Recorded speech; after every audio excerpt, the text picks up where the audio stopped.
महाराष्ट्र चुनाव से जुड़ी हुई एक बहुत बड़ी खबर मिल रही है। महायुति में सीट शेयरिंग का फॉर्मूला तय हो चुका है। सूत्रों के हवाले से बड़ी खबर है, बीजेपी 150 से 160 सीटों पर चुनाव लड़ सकती है। शिवसेना शिंदे गुट की बात की जाए तो 80 से 85 सीटों पर चुनाव लड़ेगी। एनसीपी अजित पवार गुट की 45 से 50 सीटों पर चुनाव लड़ सकती है।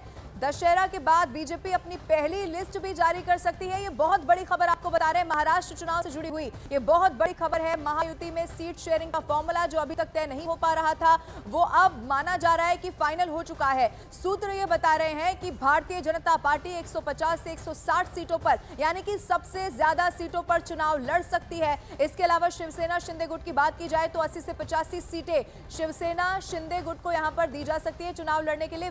विवेक गुप्ता इस वक्त फोनलाइन पर मेरे साथ मौजूद है। विवेक, ये बड़ी खबर है जो सूत्र बता रहे हैं, सबसे ज्यादा सीटों पर बीजेपी लड़ सकती है, और क्या खबर इस वक्त आपके पास? बिल्कुल सही कल्पना। देखिए, ये महाराष्ट्र की राजनीति में ये सबसे बड़ी खबर अब तक सामने आ रही है। सूत्रों के मुताबिक आने वाले विधानसभा चुनावों में बीजेपी सबसे ज्यादा सीटों पर लड़ सकती है। आपको बताना चाहेंगे कि महाराष्ट्र में कुल 288 विधानसभा सीटें हैं, जिनमें से बीजेपी 150 से 160 सीटों पर अपने उम्मीदवार उतार सकती है।